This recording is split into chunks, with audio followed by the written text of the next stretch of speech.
नमस्कार, मेरा नाम है शिवम कुमार लोटसवे और मैं आज आपको एक्सप्लेन करने वाला हूँ हॉट नून इन मलाबार हिल्स। यह एक पोएम है जिसे लिखा है कमला दास जी ने। सबसे पहले हम इस लेसन के टाइटल के बारे में जानेंगे। हॉट नून इन दी मलाबार हिल्स। नून शब्द का मतलब होता है दोपहर।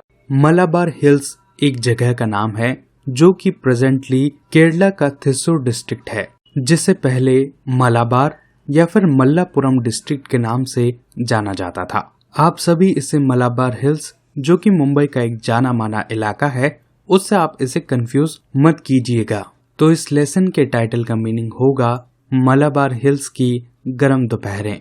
यह poem the summer in Calcutta नामक पोएट्री कलेक्शन से ली गई है, जिसे 1965 में पब्लिश किया गया था। इस पोएम में पोएटेस ने अपने बचपन के दिनों को याद किया है, जब वह अपनी दादी और अपने परिवार के साथ मलाबार हिल्स में रहा करती थीं और अब वे किसी और शहर में रहती हैं। इसलिए पोएटेस ने अपने बचपन के दिनों को याद किया है कि उनका जीवन पहले कैसा था और अब कैसा है। अब हम चलते हैं नेक्स्ट स्लाइड पर, जहां पर मैं आपको ये पोएम बेहद सरल व आसान शब्दों में एक्सप्लेन करूंगा। इस पोएम की शुरुआत से पहले हम कुछ डिफिकल्ट वर्ड देखेंगे, जैसे विनिंग। विनिंग शब्द का मतलब होता है शिकायती। स्टैंड शब्द का मतलब होता है धब्बा लगा हुआ। पाम शब्द का मतलब होता है हथेली और सिंग सॉन्ग शब्द का मतलब है एक ही सुर में आलाप लगाना। This is a noon for beggars with winning voices, a noon for man who came from hills with parrot in cage and fortune cards.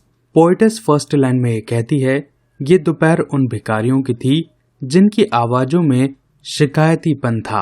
अक्सर आपको किसी भिखारी या फिर कोई सामान बेचने वाले की आवाज में एक विनिंग वॉइस नजर आएगी, क्योंकि भिखारी जोर जोर से भीख मांगते हैं और सामान बेचने वाले जोर जोर से चिल्ला चिल्ला कर सामान बेचते हैं, जिसके कारण उनके वोकल कॉर्ड्स फट जाते हैं और इसलिए उनकी आवाजें भी थोड़ी फटी हुई सुनाई पड़ती हैं, जिसे पोएटेस ने ऐसे दर्शाया है कि उन भिखारियों की आवाज में उन्हें कोई शिकायतीपन सुनाई देता था।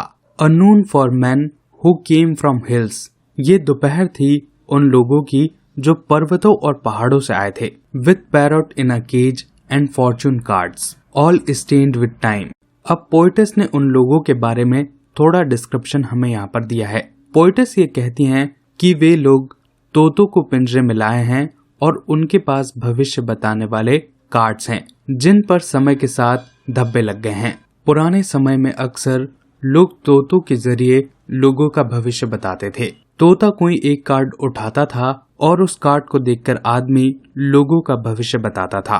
जैसा कि मैंने आपको बताया, यह पोएम 1965 में पब्लिश की गई थी, तो इस पोएम के जरिए हमें यह भी मालूम पड़ता है कि 1965 में हमारा भारत कैसा था।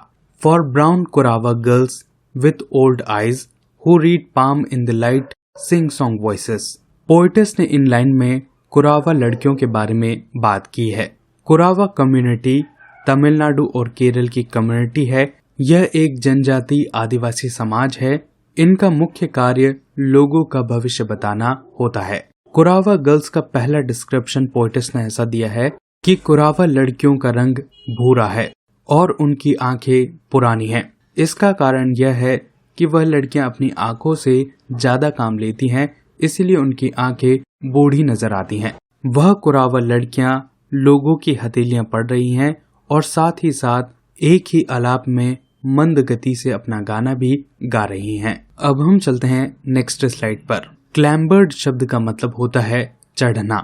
For Bengal seller who spread on the cool black floor those red and green and blue bangles. इस लाइन में पोएटेस ने एक चूड़ी बेचने वाले के बारे में बताया है। एक चूड़ी बेचने वाला एक काले से ठंडे फ्लोर पर अपनी सभी चूड़ियां रखता है। वह चूड़ियां लाल, हरे और नीले रंग की हैं, all covered with the dust of road miles. और उन सभी चूड़ियों पर रोड पर उड़ती धूल लगी हुई है, क्योंकि वे लोग एक लंबा सफर तय करके आए हैं। Grow cracks on the heels so that when they clambered up our porch, the noise was granting strange। उनकी एड़ियां फटी हुई हैं, उनकी एड़ियों में दरार है और जब वह फटी हुई एड़ियों के साथ हमारे पोर्च यानी कि दालान पर चढ़ते हैं तब उनकी एड़ियों से एक अजीब तरह की आवाज सुनाई पड़ती है। अब हम चलते हैं नेक्स्ट स्लाइड पर।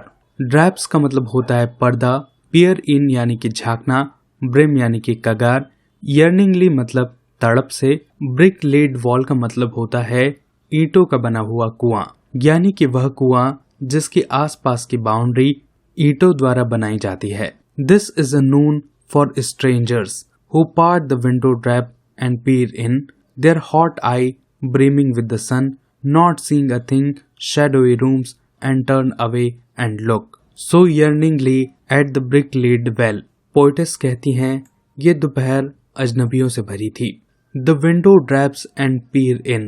पोएटेस अपने घर से पर्दे लगाकर पर्दे की आड़ से उन लोगों को देखती हैं। Their hot eyes brimming with the sun। दोपहर इतनी तेज है कि उन सभी अजनबियों की आंखें सूरज के कारण भर आई हैं। Not seeing a thing in shadowy rooms. Poetess का ये कहना है कि ये दोपहर का समय है जब सभी घरों में पर्दे लग जाते हैं जिससे अंधेरा हो जाता है और इस अंधेरे में हमें घर की चीजें भी नहीं दिखती। जब हम कुछ देर सूर्य की तरफ देखते हैं और फिर रूम में देखते हैं तब हमें कुछ पलों के लिए एकदम अंधेरा दिखाई देता है, लेकिन इस कड़ाके की धूप में वह सभी अजनबी कोई न कोई छां ढूंढते हैं और उनकी आंखों में एक तड़प है कि उन्हें आसपास कोई ईंटों का कुआं मिल जाए जिससे वह अपनी प्यास बुझा सकें। अब हम चलते हैं नेक्स्ट स्लाइड पर। मिसट्रस्ट का मतलब होता है संदेह या फिर शक और स्टेरिंग शब्द का मतलब होता है सरगर्मी। This is a noon for strangers with mistrust in their eyes.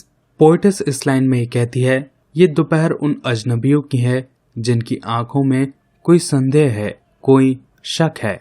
उन अजनबियों की आंखों को देखकर ऐसा लगता है मानो वो कोई चीज छुपा रहे हों। उनकी आंखों में पोएटेस को एक शक दिखाई देता है। Dark silent ones who rarely speak at all so that when they speak their voices run wild like jungle voices. Poetess कहती है कि कुछ अजनबियों की आंखें गहरे काले रंग की है, डार्क आईज हैं उनकी, और कुछ अजनबी बेहद कम बोलते हैं। वे अक्सर चुप ही रहते हैं क्योंकि जब वह बोलते हैं तब उनकी आवाजें जंगल की आवाजों जैसी सुनाई पड़ती है। ये अजनबी लोग पर्वतों से आए हैं इसलिए उनमें से कुछ लोग कम बोलते हैं और जब वह बोलते हैं तब उनकी आवाजें किसी जंगल की आवाज जैसी सुनाई पड़ती है और शायद यही एक कारण है कि वह लोग कम बोलते हैं। जंगल वॉइसेस से ये मतलब भी हो सकता है कि उनके आवाजों में शिष्टाचार नहीं होगा। Yes, this is a noon for wild man, wild thought, wild love. इस लाइन में पोएटेस ने पूरी दोपहर को एक लाइन में बताया है।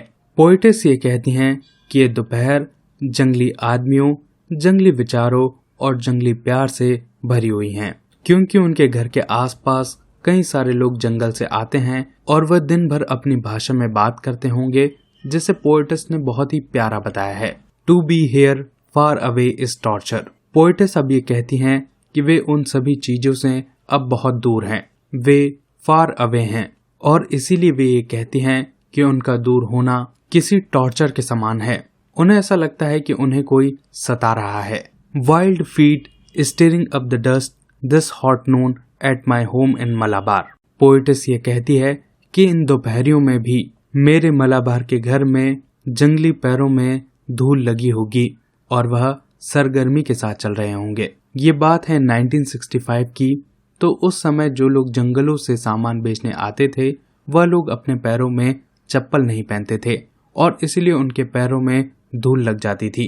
ठीक यही बात पोएट ने इन लाइन में कही है, and I so far away. क्योंकि पोएटस अपने मलाबार के घर से अब बहुत दूर हैं, इसलिए उन्हें वह सब चीजें याद आ रही हैं जो मलाबार की दोपहर में घटित हुआ करती थी। दोस्तों, ये था इस पूरे पोएम का एक्सप्लेनेशन। आशा करता हूँ कि आपको ये पोएम आसानी से समझ में आई होगी। अगर आपको ये वीडियो हेल्पफुल लगा हो तो प्लीज इस वीडियो को लाइक कीजिए, अपने दोस्तों के साथ इसे शेयर कीजिए, अपने आसपास सफाई बनाए रखें और एक पेड़ जरूर लगाएं। बहुत बहुत धन्यवाद।